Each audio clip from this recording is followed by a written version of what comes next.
jovencitas, muchísimas jovencitas que están consumiendo distintos tipos de sustancias, mucho alcohol en los boliches, drogas sintéticas.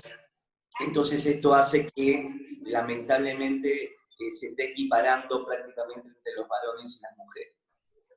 Dijiste más jovencitos, ¿no? Más adolescentes también, ¿no? Que empiezan a entrar en este mundo tan oscuro de la droga y del alcohol, porque es todo como un combo. Claro, adolescentes, cada día es más temprana la edad de inicio en las adicciones. Ha bajado notablemente. Podríamos hablar ya de púberes, chicos de 12, 13 años que ya están teniendo contactos con distintos tipos de adicciones. Pero si nos referimos al tema de la drogadependencia, más o menos la edad de inicio empieza así, 12, 13, 15 años, es como que ya hay mucho más, más acercamiento a las sustancias y tiene que ver con lo que los chicos salen a los boliches, la famosa previa, donde hay un policonsumo. Ese es el problema de la previa, no es solamente una droga, no es que sea bueno nada, ¿no? Pero donde hay mucho alcohol y mezcla de distintas drogas, y después en el boliche siguen consumiendo, pero hoy la adicción se caracteriza por un policonsumo. Muchas drogas a la vez, mezcladas. Sí, la cuarentena también ha aumentado los casos, ¿puede ser? Sí, por lo que he visto, ha aumentado los casos de drogadependencia, de consumo de cocaína, de marihuana y también de alcohol.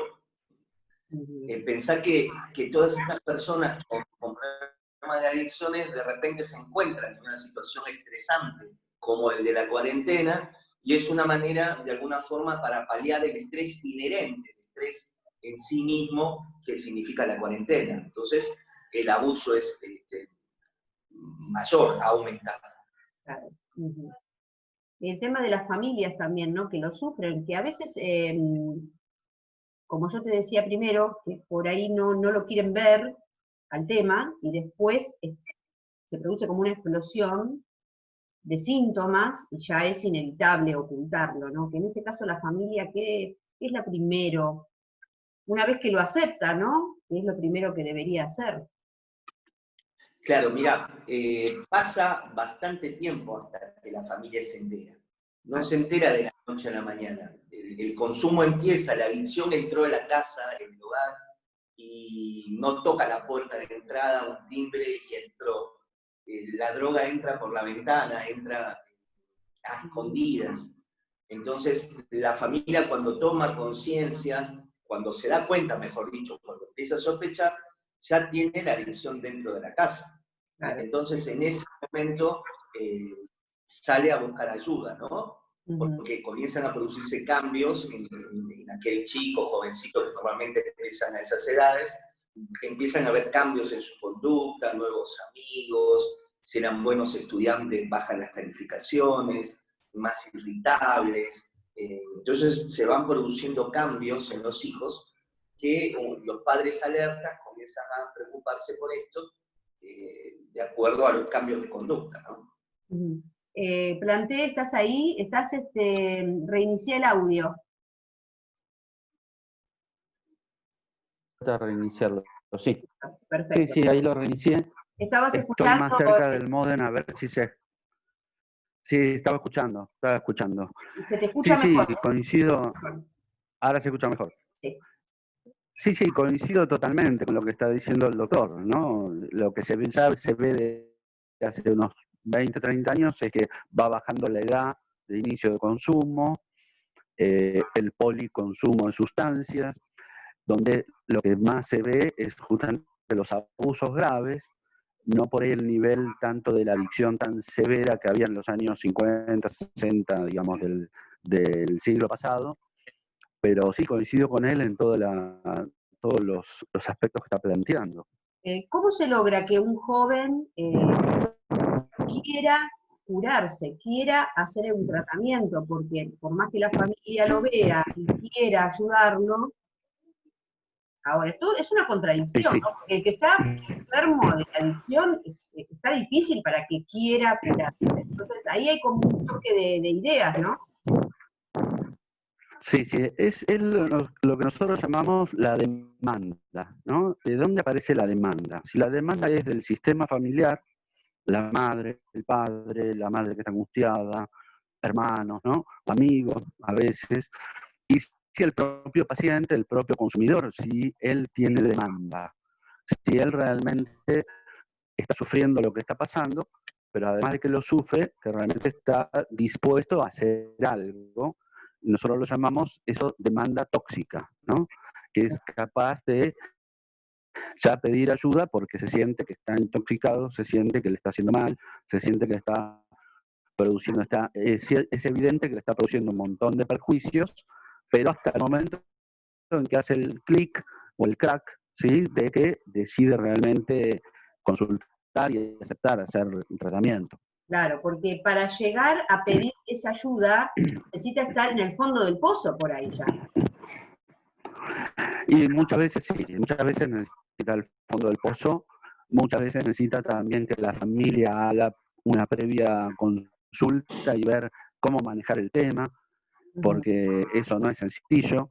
Como decía el doctor, entra la adicción, la familia no se dio cuenta, no lo vio, cuando se enteró ya pasaron tiempo, mucho, pueden ser años, porque hay pacientes que son muy, o sea, consumidores que son muy sutiles y no se nota, ¿sí? No es evidente. Entonces, por ahí ven signos de cosas, pero no piensan que es por un tema de consumo. Entonces, de ahí, trabajar a veces con la familia para ir buscando la forma de encontrar que esa persona consulte, de distintas formas de abordaje, tanto desde el punto de vista de los límites que le vayan poniendo, como desde el punto de vista de hablar, de una charla amena, cercana, una charla profunda, una charla que no evite los puntos álgidos, ¿no? Que en estas situaciones siempre los hay.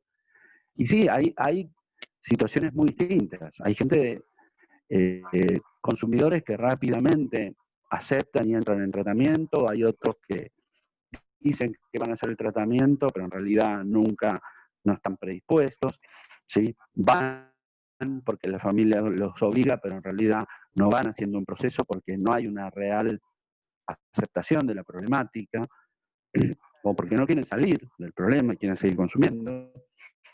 Entonces hay situaciones bastante distintas y en cada situación hay que ver qué es lo que pasa y por dónde abordar y cómo resolverlo. Siani, Por supuesto, sí, todo es más fácil, perdón, sí. No, decía que por supuesto todo es más fácil cuando el consumidor está dispuesto y ya está decidido a hacer un tratamiento y a recuperarse y a dejar de consumir.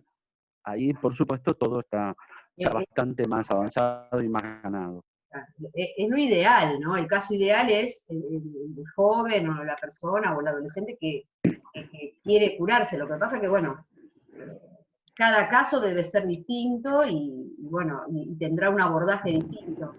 ¿Se cura, doctor Siani, este tipo de adicción a los psicofármacos? Porque también hay otras adicciones. Nosotros cuando hablamos de adicciones quizás tenemos en la cabeza la droga fuerte, pero hay otras drogas que también, ¿no es cierto? A ver, cuénteme usted. Sí, justamente lo que vos decís, ¿no? La adicción puede ser a sustancias, como las que estamos mencionando, que es la drogadependencia, pero también, por ejemplo, una adicción puede ser a la pornografía, a la comida, al deporte. En realidad, podemos ser adictos, que significa tener una compulsión, haber perdido un control sobre determinada cuestión. Entonces tiene que ver mucho la adicción con esto, una suerte de secuestro por el elemento que el individuo usa como adicción. Pero en el cerebro humano, cualquier adicción tiene el mismo mecanismo neurofisiológico. Es decir, el individuo que toma cocaína o que está consumiendo pornografía o alguna otra sustancia, es el mismo sistema, y el doctor esto lo sabe, perfectamente, es el sistema nigroestriado de recompensa dopaminérgico. Entonces hay una base neurofisiológica. Suena raro, ¿no, Reina? Suena difícil, suena raro. Pero Suena que uno tiene que aprender cosas, que está bueno aprenderlas, porque son las causas, es el origen también, ¿no? claro, y ahí está la base neurofisiológica de la adicción, porque pensemos que es una enfermedad del cerebro. Las neuronas están tomadas por la adicción. Ahora, el cerebro humano no discierne en sí mismo cuál es la adicción, a ver si me explico bien, puntualmente, sino que cualquier adicción va a liberar mayor cantidad de dopamina, por ejemplo, y va a haber un secuestro del cerebro, de distintas vías neuronales, por la dopamina. Entonces el individuo puede ser adicto a los hidratos de carbono, puede ser adicto a tantas cosas, pero que en definitiva van a aumentar los niveles de dopamina en las neuronas que necesita el individuo porque tiene un vacío crónico, hay una disforia, nosotros lo llamamos disforia, una sensación de malestar interna. Entonces ese malestar interno es el que lleva al individuo a tratar de compensarlo, en este caso con determinada acción. ¿La terapia va de acuerdo al paciente o hay una terapia base y después se va como adaptando a cada uno, ¿no? Es decir, eso es un proceso para llegar, no sé si se llega a la curación, ¿no? Yo he escuchado en muchos lados que las adicciones se manejan pero que nunca se curan. No sé si será cierto o si hay algo nuevo ahora. Planté, a ver. Bueno, a ver, ese es un largo debate, ¿sí? Sobre si se curan o no se curan, ¿sí? Nosotros en general lo que decimos es que hay primero una demanda tóxica que es poder curar el consumo de la sustancia. O sea, el proceso adictivo, la compulsión de consumo y lograr salir de eso y tener una abstinencia sostenida que haga que esa persona ya se haya deshabituado y haya cambiado sus hábitos, ¿no?, de vida y haya dejado ese consumo, esa sustancia. Entonces sería una primera etapa, ¿sí? Un primer paso, lo llamamos. Y después hay otro segundo paso que es justamente el que tiene que ver con las cuestiones de personalidad, de por qué esa persona se puso a consumir, por qué necesitó usar esa sustancia, por qué ese vacío que decía el doctor, esa disforia, ¿de dónde viene? ¿Cuál es el origen de ese malestar psíquico, psicoemocional, que lo llevó a buscar en una sustancia un anestésico emocional, porque las sustancias tienen todas esa cualidad? Son todos anestésicos emocionales, tanto sean los psicofármacos como las sustancias de consumo, las prohibidas, ¿sí?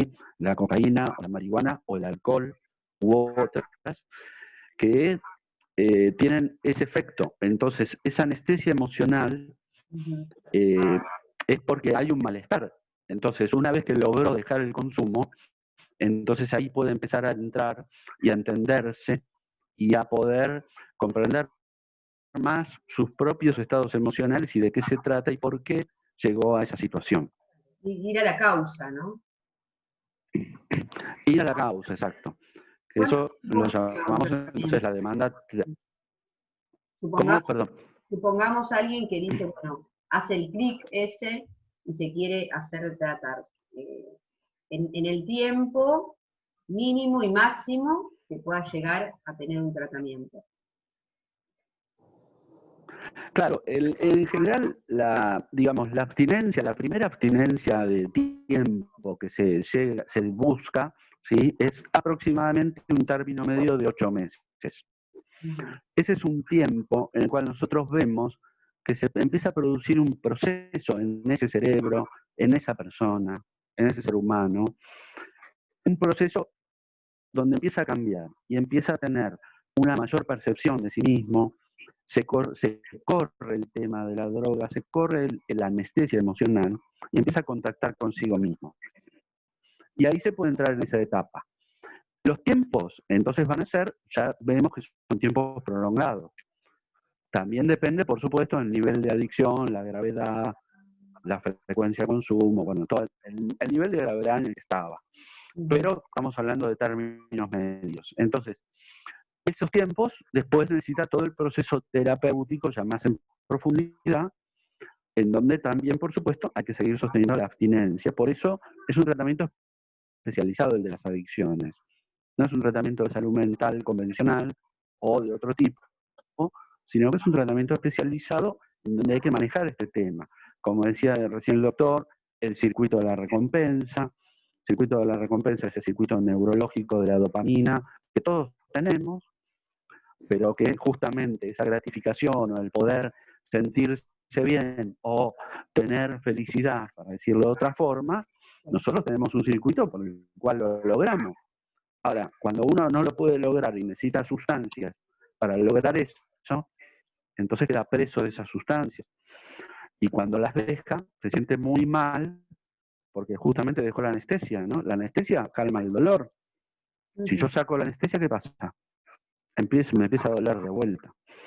Ese es el dolor del adicto, digamos. Ese es el dolor que nosotros después tenemos que seguir en el tratamiento. Y como vos preguntabas, bueno, o sea, hay un tratamiento estándar. Sí, hay ciertas cosas que son, digamos, en común, son comunes. Entre otras cosas, por ejemplo, se prioriza más el tratamiento en grupo, ¿sí? Aunque no todos los pacientes pueden acceder a un grupo, pero es un tratamiento que tiene mejores resultados y se busca eso. Y después, bueno, tiene toda la cuestión personal, individual, subjetiva de cada uno, que cada uno tiene su historia de vida, lo que le pasó en su familia, lo que le pasó en su vida, digamos, de relación, etcétera, etcétera, dónde nació, cómo era su barrio, cómo era su... O sea, un montón de cuestiones que son peculiares de cada uno de nosotros y que tenemos una historia propia cada uno, ¿sí? Y Y hay aparte que tomarla en cuenta, por supuesto. Nuestra historia y el contexto actual, todo influye, ¿no? Claro, bueno, en el contexto actual, que es el de la pandemia, ¿sí? Por supuesto, tiene una influencia, tiene como un efecto catalizador, yo digo, la pandemia, ¿no? Y la cuarentena, ¿no? Que no son lo mismo, no son la pandemia en sí, entonces por ahí hay procesos que se aceleran, ¿no? Y todo lo que uno más o menos tenía dentro de sí mismo, por ahí se intensifica, ¿no? Y aparece, bueno, la ansiedad, las cuestiones de ánimo, la angustia, los miedos, ¿no? Todas esas emociones que en una persona que tiene consumo, si está en carrera de consumo, es una cosa, porque va a estar anestesiado, seguramente, y seguramente la pandemia le pase bastante por el costado, en general, pero va a está en carrera de consumo, por lo tanto va a salir a buscar sustancia y se va a arriesgar a contagiarse de coronavirus, ¿sí? Claro, y eso es lo preocupante también, ¿no? Yo decía, bueno, la gente que se adicta sigue buscando la droga por algún lado y se sigue vendiendo droga en Claro, cuarentena. Esa es otra de las cosas que también, por supuesto, es otro tema, ya sé, pero hicimos un programa de claro. delitos en cuarentena y tiene que ver con eso también, ¿no? El doctor Ciani, Claro, claro. sí, en ese contexto que hablaba Planté, ¿no? En un contexto de la misma vida, la experiencia y el querer salir. Hay cosas que ayudan, ¿no? En algún momento con el doctor, ay, ¿se fue? Ahí está. No, estoy. Ah, bueno. En algún momento hemos hablado de la importancia de la fe, de la espiritualidad como que suma. Yo lo que noto que mucha gente va del grupo que conozco yo, así, de contactos de amigos o de amigos, como dice el dicho, ¿no? Que se han como curado, no sé, digo yo, curado entre comillas, ¿no? Porque han entrado una fe, han entrado en una religión. Yo lo he notado mucho eso. Entonces, como acá el doctor Ciani, te cuento al doctor Planté, es pastor, y él escribió un libro sobre, bueno, la unión, el equilibrio entre la ciencia y la fe, que a mí me parece maravilloso que pueda pasar eso. ¿Cómo hace, no? A ver, ¿tiene que hacer un clic o puede la religión cambiarlo para que haga el clic? ¿Cómo ¿Cómo es esa ida y vuelta con la religión? Con la espiritualidad, digamos, con la fe, más que nada. Claro, mirá, ante todo, voy a introducir así la respuesta. La mente humana es química, Reina. Aunque suene muy frío, somos química. Somos millones y millones de conexiones neuronales que se comunican electroquímicamente. Lo que nosotros somos, en este momento, somos de acuerdo a cómo se estructuró nuestro cerebro desde el punto de vista químico y las conexiones neuronales.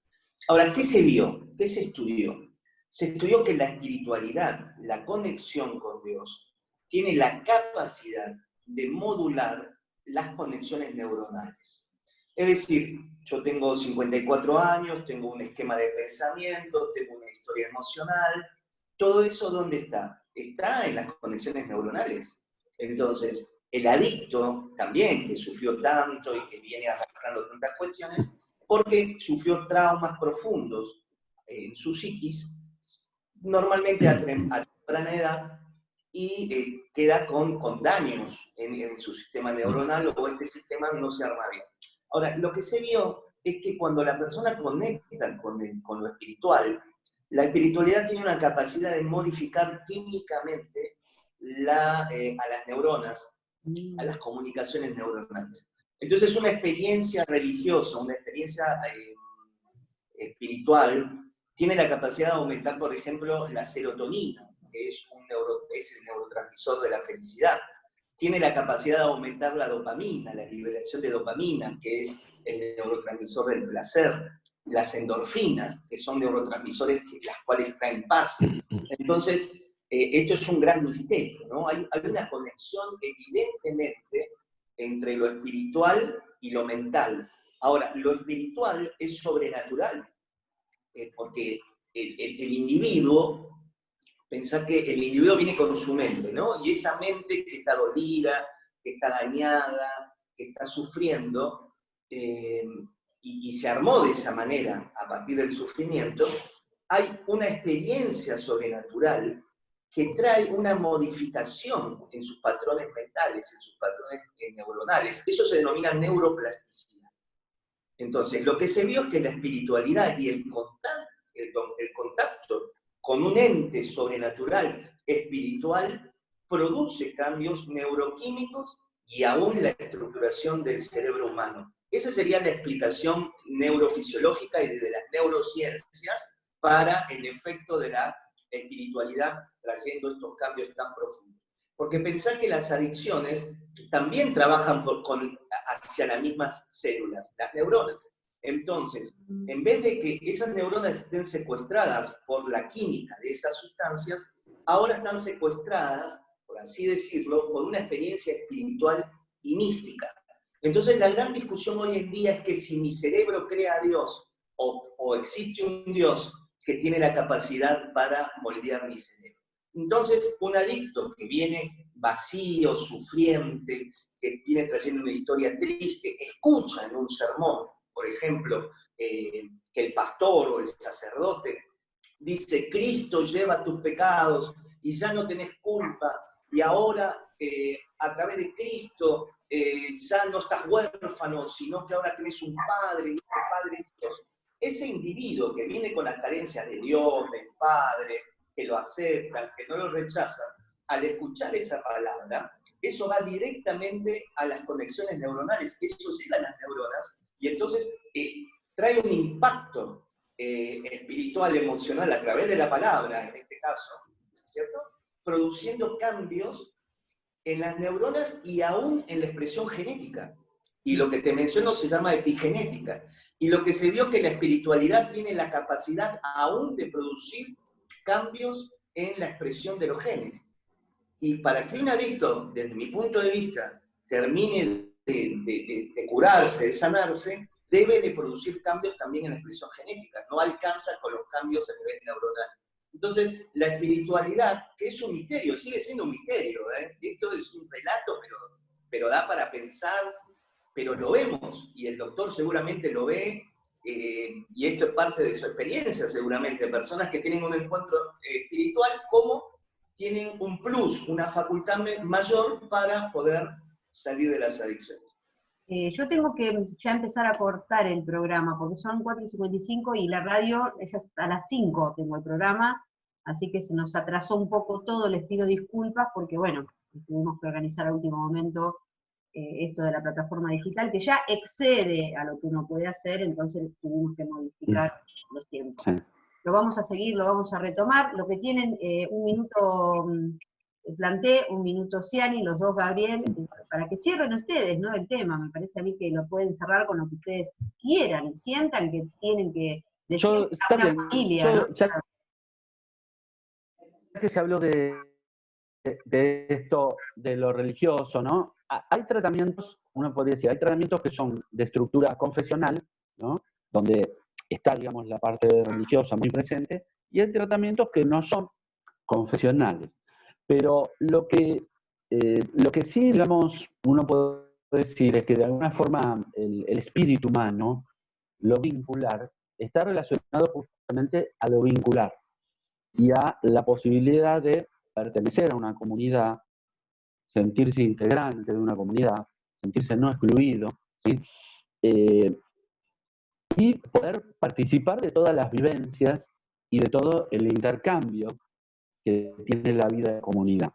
Entonces, eso, digamos, el tratamiento, justamente, el problema del adicto es que se va alejando, en la medida que agarra la sustancia, se va alejando de la gente, se va alejando de los vínculos, va rompiendo vínculos. Ya ni siquiera tiene amigos, tiene compañeros de consumo nada más. Con su familia, bueno, conflictos muy severos, que solo porque la familia, porque lo ama, porque el amor familiar es gratuito, lo sigue queriendo, pero realmente el vínculo es malo, ¿sí? De malo a pésimo. Entonces, todo eso hace que el espíritu de esa persona esté deteriorado, esté abroquelado, esté cerrado, ¿sí? Y no pueda conectarse.